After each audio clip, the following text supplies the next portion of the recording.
একটা এই জায়গাটার মধ্যে এখনো একটা গোপন সুড়ঙ্গ পেয়েছি, সন্ধান পেয়েছি আমি। সো দেখতে পাচ্ছি এই হচ্ছে সেই রাস্তা। এইখানে যারা যেসব বিপ্লবীরা এইখান থেকেই গোপনে বিপ্লবের ছক কষত,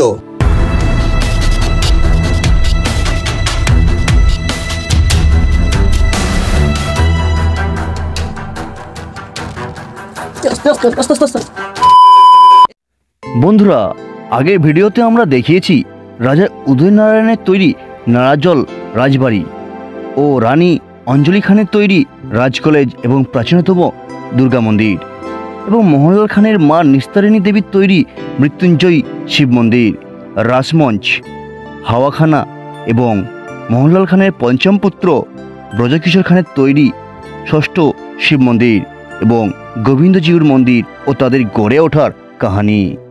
বন্ধুরা, সালটা ছিল 1742-এর এপ্রিল মাস। বাংলায় বর্গীদের আক্রমণ ঘটে। রাজা উদয়নারায়ণ নারাজল রাজবাড়িটিকে প্রতিষ্ঠিত করেছিলেন। 360 বিঘা জমির উপর প্রতিষ্ঠিত এই রাজবাড়ির অন্তঃগড়ে 500 ফুট চওড়া এবং 2600 ফুট দৈর্ঘ্য বিশিষ্ট একটি বৃত্তাকার পরীক্ষাও তৈরি করেছিলেন বর্গীদের হাত থেকে এই রাজবাড়িটিকে রক্ষা করার জন্য।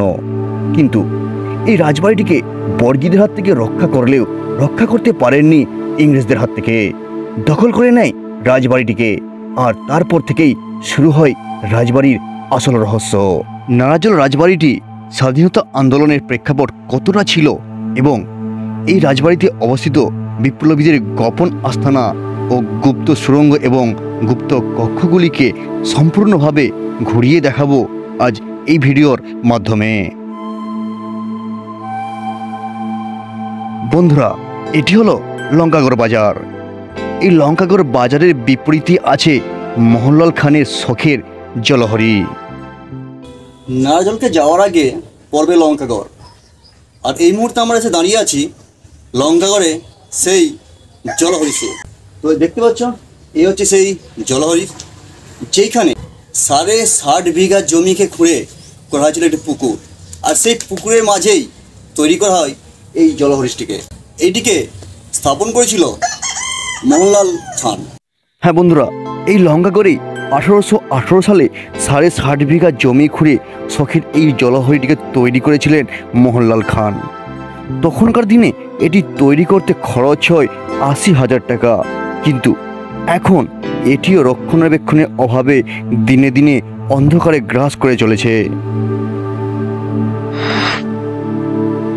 তো বন্ধুরা, এই মুহূর্তে আমরা এসে হাজির হয়েছি নারাজলে রাজবাড়িতে, এবং নারাজল রাজবাড়ির ঠিক পিছন থেকে যেখানে ভারতীয় স্বাধীনতা আন্দোলনের সময়তে এইখানে রবীন্দ্রনাথ ঠাকুর, নেতাজি সুভাষচন্দ্র বসু, বিনয় বাদল দীনেশ এরা প্রত্যেকেই এই জমিদার বাড়ির গোপন কক্ষে, গোপন এক জায়গায়, গোপন ঠিকানাতে এসে ছিলেন, যেখান থেকে ভারতীয় স্বাধীনতা আন্দোলনের গোপন যে সমস্ত যন্ত্রাংশ, সমস্ত বোমা তৈরি যে কারখানা, সেই কারখানাটাই এখানে শুরু করেছিলেন। এমনকি ওই স্বাধীনতা আন্দোলনের সময়তে এই রাজ পরিবারেরও প্রত্যেকটি সদস্য ছিলেন যুক্ত। তারা গোপনে গোপনে এই সৈনিকদেরকে সাহায্য করত এবং জাস্ট শো করাতেই ইংরেজদের সাথে হাত মিলিয়ে থাকতো। তো এখন এই মুহূর্তে আমরা চলে এসেছি সেই ভয়ানক জায়গাটিতে। তো এই হচ্ছে সেই জায়গা যেখানেতেই বোমা তৈরির যে মূল আঁতুর ঘর, আমরা এখন সেই জায়গাটা এসে গেছি। তো চলো সেই জায়গাটা এখন তোমাদেরকে তুলে দেখাবো। বন্ধুরা, এটি হলো রাজা চুন্নিলাল খানের বাসভবন, যা এখন আগাছা আর লতা গুল্মে ভরা ধ্বংসস্তূপ। আর এই বাড়ির পশ্চিম দিকে বাড়িগুলি সম্পূর্ণভাবে ভেঙে পড়েছে। এই ভাঙা বাড়ির মধ্যেই রয়েছে গোপন কক্ষ, পাতালপুরীর গোপন সুড়ঙ্গ আর এই বিপ্লবীদের গোপন আস্তানার ঠিকানা। তো বন্ধুরা, দেখতে পাচ্ছ যে এই জায়গাগুলো এখন টোটালি জঙ্গলে ভর্তি। তো এখন আমরা সেই জঙ্গল পেরিয়েই যাব সেই গোপন সুড়ঙ্গ দেখতে। তো বন্ধুরা, একটা অলরেডি আমরা সুড়ঙ্গ পেয়েছি। দেখি এই সুড়ঙ্গটা কোথায় যাচ্ছে। যথাসম্ভব এর উপরে উঠছে, তো দেখবো আমরা, আর এর মধ্যে আমরা প্রবেশ করব। সো দেখতে থাকো। বন্ধুরা, যেহেতু এই জায়গাগুলিতে রেড জোন দেওয়া আছে, তাই খুব সাবধানতার সাথে চলতে হচ্ছে, কারণ এই বড় জঙ্গলময় বাড়িগুলিতে সাধারণত বিষাক্ত সাপ ও বিষাক্ত পোকামাকড়ের বসবাস হয়ে থাকে। এটি হলো এই রাজবাড়ির গোপন কক্ষের প্রথম কক্ষ। তবে দেয়ালগুলিকে দেখে মনে হচ্ছে এর উপরে অতীতে আরও কক্ষ ছিল, কিন্তু কালের প্রবাহে বাড়িগুলি আজ একদমই ধ্বংসের পথে। 1902 সালে জ্ঞানেন্দ্রনাথ বসু মেদিনীপুরের গুপ্ত সমিতি প্রতিষ্ঠার পর তার কাজকর্ম ক্রমশ ছড়িয়ে পড়ে বাংলার বিভিন্ন স্থানে। বন্ধুরা, এখানে লতাপাতা ঢাকা কয়েকটি পাতাল ঘর আর পাতাল সুড়ঙ্গ এখনও বর্তমান, তবে কালের প্রবাহে তা হ্রাস পেয়েছে। এইসব সুড়ঙ্গ দিয়েই নাকি পৌঁছে যাওয়া যেত সেই চাপা বাগানের হাওয়া মহলে এবং জলহরিতে। এই ভেঙে পড়া বাসভবনের অংশেই মেদিনীপুরের অগ্নিযুগের রাজা নরেন্দ্রলাল খান এবং পরে পুত্র দেবেন্দ্রলাল খানের প্রত্যক্ষ ও পৃষ্ঠপোষকতায় আর অর্থ সাহায্যে বিপ্লবীদের কর্মকাণ্ডের আঁতুড়ঘর হয়ে উঠেছিল এই রাজবাড়িটি। তো বন্ধুরা, এই মুহূর্তে আমি আছি সেই রাজবাড়ির একদম 3 তলায়, অর্থাৎ যেখান থেকে বিপ্লবীরা বিপ্লবের প্ল্যান কষত সেই বিপ্লবের আঁতুড়ঘরের 3 তলাতে। এমনই অবস্থা হয়ে আছে যে কোনো মুহূর্তে ভেঙে পড়ে যেতে পারে। এই জায়গাটা একদমই রেড জোন দেওয়া আছে, একদমই রেড জোন। তো এখানে প্রত্যেকটা ব্যক্তির আসা মানা। তো আমি এসেছি যে এখানে যে টোটাল যে কাহিনীটা সেটা তোমাদেরকে তুলে দেখানোর জন্য। তো চলো এখন আমরা সেই নিচেতে নেমে যাব। বন্ধুরা, এই মহলের রাজবাড়ির ভেতরকার অবস্থা খুবই ভয়ঙ্কর। প্রতিটি মুহূর্তে বিপদের আশঙ্কা। বড় বড় ফাটল নিয়ে হাওয়ায় দাঁড়িয়ে থাকা দেয়ালগুলি প্রতিটি মুহূর্তে বিপদের আশঙ্কার ইঙ্গিত দেয়। তাই তো রাজবাড়ির এই মহলটিতে সব সময়ের জন্য রেড জোন। তাই খুব সাবধানতা অবলম্বন করে নিচে নামার সাথে সাথে লক্ষ্য পড়ল আরও একটি গোপন কক্ষ। তবে কক্ষগুলি এতটাই নিঝুম আর অন্ধকার, এখানে প্রবেশ করা তো দূরের কথা, দূর থেকে দাঁড়িয়ে দেখলেই শরীর শিহরণ দিয়ে উঠবে।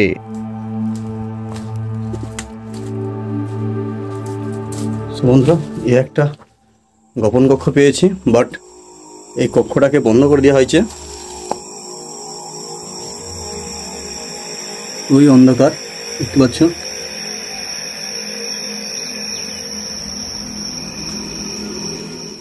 বন্ধুরা, এই ছোট্ট জায়গাটার মধ্যে দেখতে পাচ্ছ, এই জায়গাটার মধ্যে অলরেডি আমি তোমাদেরকে 3টে গোপন সুড়ঙ্গের ঠিকানা দিয়ে দিয়েছি, এবং গোপন যে কক্ষ সেই কক্ষের ঠিকানা তোমাদেরকে আমি অলরেডি দিয়েছি এবং দেখিয়েছি। এই জায়গাটার মধ্যে এখনও একটা গোপন সুড়ঙ্গ পেয়েছি, সন্ধান পেয়েছি আমি।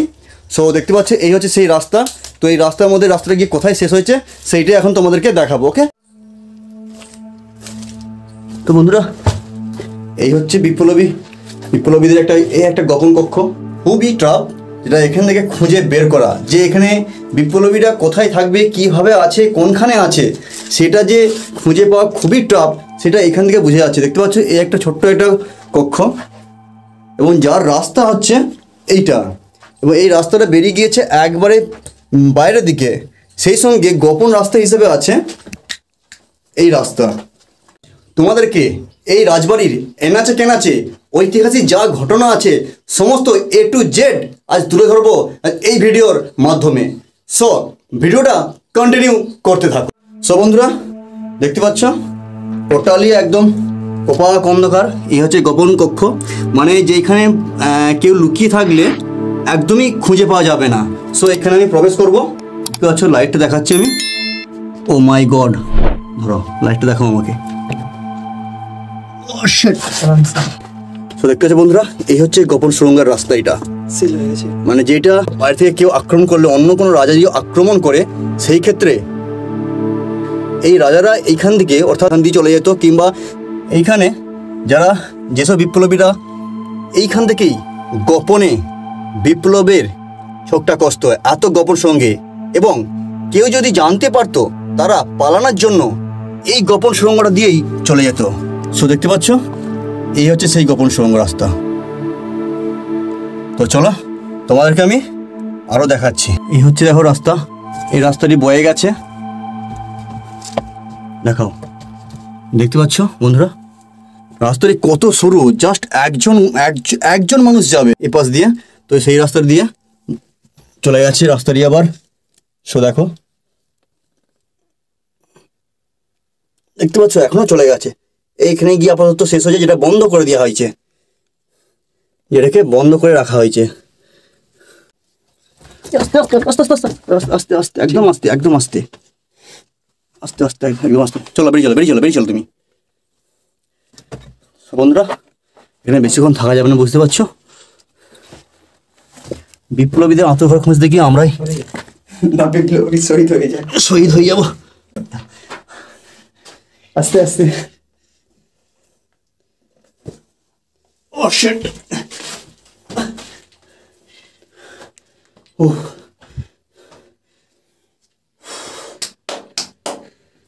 কি অবস্থা, জামা প্যান্ট পুরো কাদা হয়ে গেছে, নোংরা হয়ে গেছে। সো বন্ধুরা, এত কষ্ট করে তোমাদেরকে রাজবাড়িদের কাহানি তুলে ধরছি। সো ভিডিওটা লাইক কমেন্ট করে শেয়ার করতে ভুলো না, আর চ্যানেলে নতুন হলে অবশ্যই সাবস্ক্রাইব করে দেবো। তো চলো, তোমাকে আমি আরও দেখাবো, সো দেখতে থাকো। তো আজকে বলে রাখি, আজকে এই ভিডিওটা একটু লং হতে চলেছে, সো কন্টিনিউ করতে থাকো। বন্ধুরা, দেশের স্বাধীনতা আন্দোলনের রাজনীতিতে এই রাজবাড়ির পরিবার প্রত্যক্ষভাবে ভূমিকা পালন করেছিল। তবে বিপ্লবীদের রাজবাড়ির এই গোপন আস্তানার আড়ালেতেই রাখা হয়েছিল বোমা তৈরির ঘর। তবে 1938 সালে নেতাজি সুভাষচন্দ্র বসু এই রাজবাড়ির কাছারি মাটিতে আন্দোলনের কর্মী সভায় বক্তব্য রেখেছিলেন। সেই সময়কালকে মেদিনীপুরের স্বাধীনতা আন্দোলনের অগ্নিযুগ বলা হয়।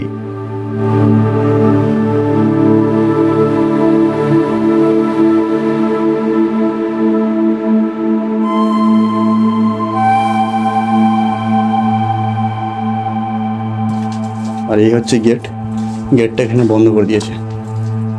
1928 সালে সুভাষচন্দ্র বসু দীনেশ গুপ্তকে মেদিনীপুর শাখার দায়িত্ব দিলে 1931-এর 7 এপ্রিল মেদিনীপুরে কলেজিয়েট স্কুলে বিমল গুপ্ত এবং জ্যোতি জীবন ঘোষ ডিস্ট্রিক্ট ম্যাজিস্ট্রেট জেমস পেডিকে হত্যা করে, এবং 1932 সালের 30 এপ্রিল জেলা বোর্ডের মিটিংয়ে প্রদত্ত মুখার্জি এবং প্রভাংশু শেখর পাল ডিস্ট্রিক্ট ম্যাজিস্ট্রেট রবার্ট ডগলাসকে গুলি করে হত্যা করে। হ্যাঁ বন্ধুরা, এইসব পরিকল্পনা এই রাজবাড়ি থেকেই করা হতো, যার মূল নেতৃত্ব ছিল সুভাষচন্দ্র বসু এবং ক্ষুদিরাম বসু। বন্ধুরা, এবারে আমরা চললাম বিপ্লবীদের বিপ্লববাদের আসল আস্তানায়। এই জায়গাটির কক্ষগুলিকে এমনভাবে তৈরি করা হয়েছে, যেই দিকে তাকাবে সেই দিকেই কক্ষগুলিকে একই রকম দেখতে পাবে। আর প্রত্যেকটি কক্ষের 2টি করে দরজা বর্তমান। কোনটি প্রবেশের দরজা আর কোনটি বাহিরে বেরানোর দরজা তা চয়ন করা খুবই কঠিন। তবে এই মহলের রাজবাড়িটির মধ্যে গাছের শিকড়ের মতো গুপ্ত সুড়ঙ্গ বর্তমান।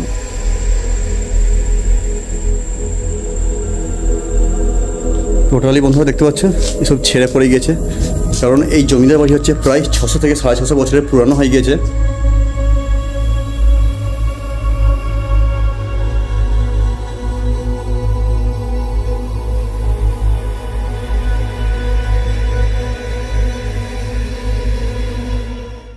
তবে বন্ধুরা, অলরেডি আমি এসে গেছি যে মেন যে জায়গাটা, বিপ্লবীদের যে মেন জায়গাটা, যেখানে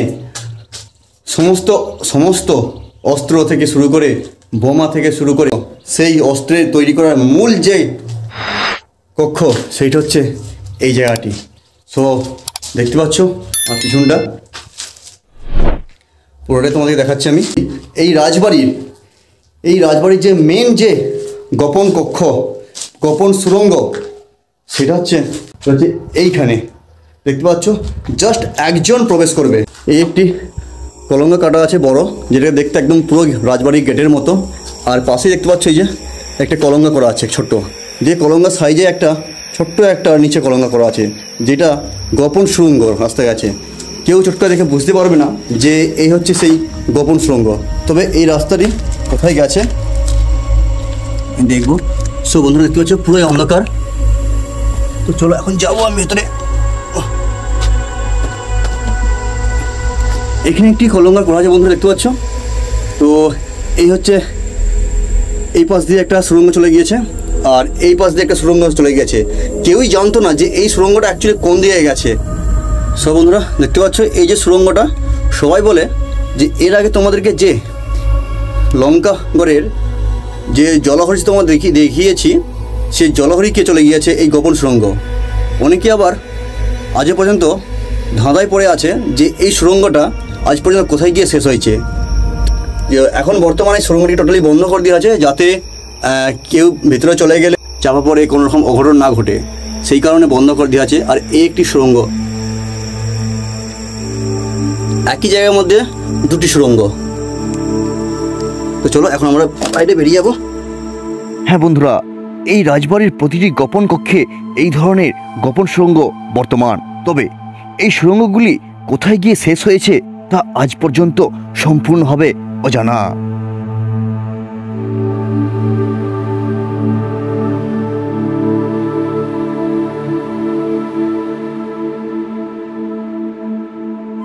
বন্ধুরা, স্বাধীনতা আন্দোলনের আগুনে যখন চারিদিক উত্তপ্ত, ঠিক তখনই রাজা নরেন্দ্রলালের সময় থেকেই তার সহযোগিতায় এই রাজবাড়িতেই শুরু করা হয়েছিল গুপ্ত সমিতির বৈঠক।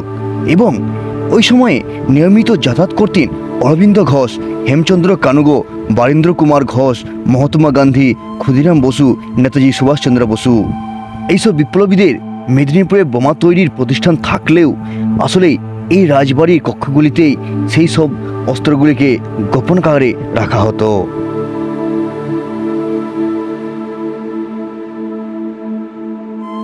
তবে 1908 সালের 28 আগস্ট নারাজলের রাজপ্রাসাদ, কাছারি বাড়ি, হাওয়ামহল ইত্যাদি জায়গায় ইংরেজ পুলিশ খান্না তল্লাশি চালিয়ে এই রাজবাড়ি থেকে প্রচুর পরিমাণে টোটা, বারুদ, বন্দুক উদ্ধার করেছিল এবং নরেন্দ্রলালকে মেদিনীপুরের সেন্ট্রাল জেলে কন্ডেমড সেলে রাখা হয়। কিন্তু প্রমাণের অভাবে তাকে ইংরেজ পুলিশ ছেড়ে দিতে বাধ্য হয়। ওইটা হচ্ছে এই রাজবাড়ির পুকুর ঘাট, এবং তারা যে বড় ঘাটে দেখতে পাচ্ছ একদম সানবাঁধানো ঘাট। মানে এ থেকে প্রমাণ হচ্ছে যে এই সানবাঁধানো ঘাটটি মানে প্রথম থেকেই ছিল। আর এটি একটি পুকুর, বড় পুকুর একটা কাটানো হয়েছিল, এটা বর্তমানে কালপ্রবাহে এসে ভরে গিয়েছে। তো বন্ধুরা, এখন আমি আছি এই জমিদার বাড়ির একদম লাস্ট মুহূর্তে। সেই লাস্ট মুহূর্তে এসে একটা যে গোপন রহস্যময় গোপন সুড়ঙ্গ খুঁজে পেলাম, সেটা আমি নিজেও কল্পনা করতে পারি না যে এই রহস্যময় কক্ষটা আমি খুঁজে পাবো। তো চলো সেইটি এখন তোমাদেরকে দেখা। এখন আমরা যাব সেই রহস্যময় গোপন কক্ষটিতে। চলো, দেখতে পাচ্ছ কী অবস্থা। আর এই হচ্ছে বাড়ির বাইরে বেরিয়ে আসার গোপন রাস্তা। আর এই দরজার সম্মুখেই আছে সেই রহস্যময় গোপন কক্ষটি। কেউ ভাবতেই পারবে না যে এখানে সেই রহস্যময় কক্ষটি লুকিয়ে আছে। তো চলো এখন আমরা এই ভিতরে প্রবেশ করব। চলো, লাইটটা জ্বালো। এতই অন্ধকার, লাইট না জ্বাললে একদমই আমরা প্রবেশ করতে পারবো না। দেখতে পাচ্ছ এখন ভাগরা প্রবেশ করছে। আস্তে, সাবধান।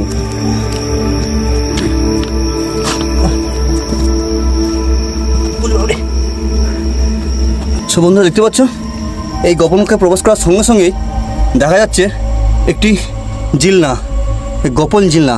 দেয়ালটি কমসে কম 20 থেকে 25 ইঞ্চি চওড়া হবে। তারই বীজখান দিয়ে ছোট্ট একটি কক্ষ রাখা আছে, যাতে বাইরে থেকে কোনো শত্রুপক্ষ আসলে ভেতর থেকে খুব স্পষ্টভাবেই দেখা যায়। তো দেখতে পাচ্ছ এই না, তো এই কামরার প্রতিটা কক্ষে কক্ষে দেখো, আবার একটা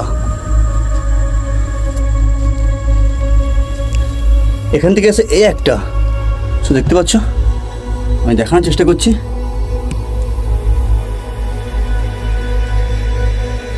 প্লাস এই হলো সেই গোপন কক্ষ। আমার গরমে জাস্ট মাথায় ঘুরছে। বন্ধু দেখতে পাচ্ছ এই একটি ভিতর দিয়ে শত্রুপক্ষকে খুব সহজেই লক্ষ্য করা যাবে। এই দেখো, এই হচ্ছে বাইরে বেরিয়ে গেল।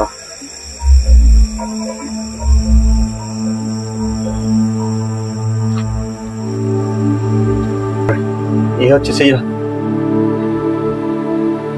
গোপন রহস্যময় কক্ষ।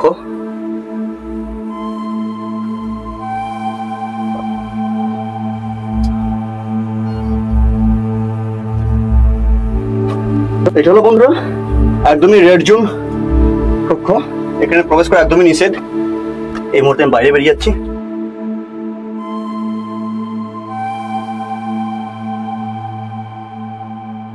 বন্ধুরা, এক কথায় বলা যায় রাজবাড়ির অন্তর্মহলে 240টি কক্ষের মধ্যে পশ্চিম প্রান্তের বিপ্লবীদের কক্ষগুলি ছিল খুবই ভয়ঙ্কর, শরীরে শিহরণ জাগানোর মতো একটি জায়গা। তাই তো এই জায়গাটি সবসময় বিপদসংকুল রেড জোন। বন্ধুরা, এই নারাজল রাজবাড়ির কাহানির A to Z তথ্য তুলে ধরার চেষ্টা করেছি পার্ট 1 এবং পার্ট 2 ভিডিওর মাধ্যমে। সো ভিডিওটি ভালো লাগলে অবশ্যই একটা লাইক ও কমেন্ট করে মতামত জানাতে ভুলো না, আর চ্যানেলে নতুন হলে অবশ্যই সাবস্ক্রাইব করে সাথে থেকো। তো চলো দেখা হচ্ছে নেক্সট ভিডিওতে।